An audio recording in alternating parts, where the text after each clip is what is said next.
La communion fraternelle indique que les croyants de cette période jusqu'à aujourd'hui ne peuvent pas vivre isolés de l'Église de Jésus-Christ dans sa représentation visible. Par exemple, ici c'est l'Église de Jésus-Christ. Et vous en avez sur la terre d'innombrables églises locales qui ont une expression visible. Le croyant, la croyante, ne peut pas vivre sa vie en tant que croyant isolé de ce que Jésus a dit. C'est moi qui bâtis mon Église. Donc, c'est ce que Christ a établi. Ensuite, ils avaient le partage. Ils avaient un repas commun. Et on pense on parle du repas, et ils partageaient le repas du Seigneur, comme le Seigneur le leur avait ordonné. Juste avant d'être arrêté, il a partagé ceci avec ses disciples. Il a dit, faites ceci en souvenir de moi. Et depuis ce moment-là, c'est ce que nous faisons. Notre tradition ici à Côte-des-Neiges, c'est les premiers dimanches du mois. D'autres communautés, tous les dimanches. Ça dépend ce que les gens décident. Mais ceci faisait partie des essentiels de cette vie communautaire des premiers croyants. Et il y a aussi la participation aux prières ensemble. Ils priaient. Ce sont des hommes, ce sont des femmes, ils ont leur boulot, ils ont leur activité quotidienne, ils travaillent depuis que la terre est terre, mais ils étaient ensemble. Et ils en faisaient une habitude à être ensemble. L'Église n'existe pas sans ces 4 piliers fondamentaux. L'enseignement, la communion, le partage du repas du Seigneur et prier ensemble. Sans ces 4 piliers, il n'y a pas d'église, l'ecclésia. C'est peut-être un rassemblement, c'est peut-être une organisation, mais il faut ces 4 éléments fondamentaux, ces piliers fondamentaux. Nous pouvons avoir plus que cela. Bien entendu, on peut avoir plus. Mais nous ne pouvons pas en enlever un seul et demeurer, être reconnu comme l'Église de Jésus-Christ. Tout ce qui est ajouté ne doit jamais contredire ni obscurcir ces 4 piliers fondamentaux. On ne peut pas.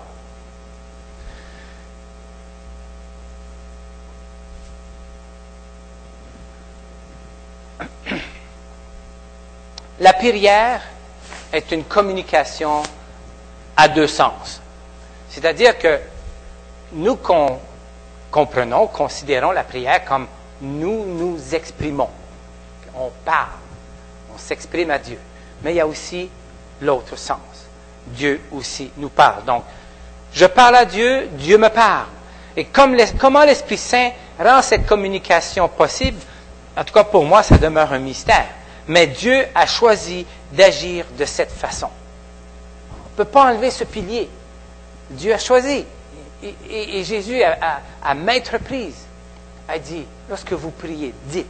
Nous avons lu au départ, à l'ouverture ce matin. Et l'apôtre Paul et les autres, continuellement, c'est comme un leitmotiv, c'est comme une constante. Priez. Même dans 1 Thessaloniciens, chapitre 5, verset 8, priez sans cesse. Ça fait partie des piliers fondamentaux de ce qui est essentiel. Jésus a dit ceci, je suis la vigne, vous êtes les branches, ou les rameaux, ou les sarments, dépendamment de votre traduction. Celui qui demeure uni à moi et à qui je suis uni porte beaucoup de fruits, car vous ne pouvez rien faire sans moi. C'est le seul moyen que Dieu a accordé à son Église pour percer dans notre société. Car sans lui, nous ne pouvons rien faire. C'est le seul moyen que Dieu a utilisé et qu'il veut que nous utilisions pour percer dans notre société par sa parole et d'ajouter à son Église ceux et celles qui reçoivent sa vie. On parle de vie nouvelle, on parle de conversion, on parle d'être né de nouveau. C'est le moyen que Dieu a choisi. Jésus-Christ et Jésus-Christ seul. Sans lui, nous ne pouvons rien faire. La prière, c'est comme une locomotive qui est connectée au wagon. Donc, il peut avoir 55 wagons de passagers, et puis si la locomotive se détache, elle peut rouler, mais là, tout le monde peut être dans les wagons, mais ils sont sur place. L'Église ne peut pas être détachée de Jésus-Christ, car ce n'est plus l'Église de Jésus-Christ.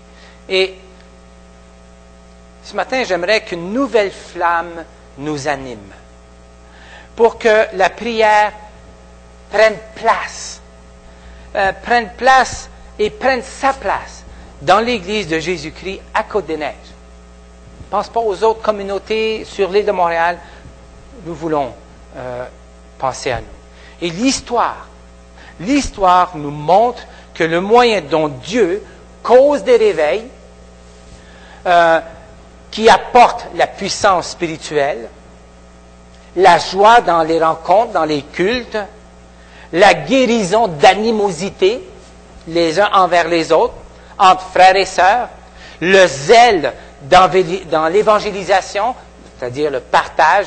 L'évangélisation n'est pas seulement 3 soirs dans une semaine et puis ensuite tout le monde fuit à la maison, parce que l'évangélisation est une constante quotidienne dans mes agissements, dans mes paroles, là où je suis, que ce soit à l'école, au bureau, au travail, à l'usine.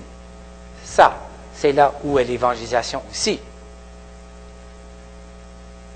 Et de mettre un fardeau dans le cœur de ces enfants, de prier sans cesse pour qu'ils nous accordent ces bénédictions et qu'un grand nombre viennent à Jésus-Christ. Sans la prière, oublions cela. On peut faire des efforts, on peut vraiment avoir une équipe de louanges là, qui nous rend pépés pendant 2 heures, puis ensuite on sort d'ici, on s'en retourne chez nous, et puis on recommence. Tout devient du pareil au même. On retourne dans nos vieilles habitudes, et il y a un manque flagrant dans notre vie. Il est vrai que Jésus a dit d'aller dans cette pièce secrète. Il dit plutôt que pavaner votre spiritualité, il dit par des prières. Wow, il y en a qui c'est bien géré, c'est bien exprimé. Il dit, écoutez, il faut lisez le contexte de ce texte de Matthieu. Parce qu'il y a des gens qui, là, ils se mettaient dans les coins de rue puis priaient. C'est dans ce contexte dont Jésus parle. Mais c'est la même chose. Il dit, allez dans ce lieu secret et priez à votre Père qui, lui, vous entend dans ce lieu secret. C'est vrai que Jésus a dit cela. Et nous le reconnaissons, bien entendu. Mais il y a aussi, comme les premiers croyants, il y a aussi cet essentiel pour l'Église de prier ensemble. Et l'apôtre Paul partage avec l'Église de Corinthe. Vous verrez ça dans 1 Corinthiens, chapitre 1, les versets 8 à 11. Et il amène un résumé de ce qu'il a vécu. Incroyable. De ce que l'apôtre Paul a vécu. Et on retrouve ces détails, certains de ces détails, dans le livre des Actes des Apôtres. Mais il partage avec l'Église de Corinthe son expérience, celle aussi de ses collaborateurs, bien entendu, dans la province d'Asie. Par exemple, il parle d'épreuves et de détresse si lourdes qu'elles étaient insupportables. Et même, ils craignaient pour leur vie. Alors, vous imaginez, ils arrivent à un moment donné, ils disent, mes chers collaborateurs, je crois que c'est la fin de notre pèlerinage ici sur la terre. Ils étaient arrivés là. Ils étaient à un moment où ils disaient, voilà, notre route est finie. Ils craignaient même pour leur vie. Et l'apôtre Paul leur partage cela. Et cette expérience leur a enseigné à ne pas mettre leur confiance en leurs moyens. Voyez au verset 9 de ce texte. Et l'apôtre Paul l'écrit. Il le dit. Mais il dit, il fallait mettre notre confiance en Dieu et en Dieu seul. Et non pas seulement en nos moyens. Et on sait que l'apôtre Paul avait des moyens. En tout cas, il y avait la parole. Et je vous assure que quand il parlait, ça y allait par là. Et il avait cette capacité. Mais il est arrivé à dire, non. Il dit, finalement, là, ce n'est pas de mettre notre confiance en nos moyens, mais en Dieu seul. La prière, mais la prière des frères et des sœurs a contribué à l'intervention de Dieu en leur faveur. Et c'est là où on voit ressortir la prière des frères et des sœurs en intercession pour les autres. Et combien nous avons prié ici pour nos frères et sœurs dans les autres pays. Et combien nous continuons à prier pour la tante et la cousine de Kirika, en intercesseur. On va à Dieu et on intercède, on prie à Dieu, mais pour eux. Et l'apôtre Paul dit, Dieu a choisi la prière des frères et des sœurs pour que Dieu intervienne afin de nous épargner la vie et nous sortir de cette situation.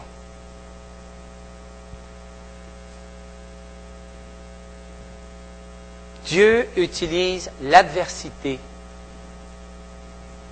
dans notre vie et combien nous faisons face à de l'adversité, bien entendu, afin de nous purger de cette autosuffisance dont nous nous énorgueillons si souvent.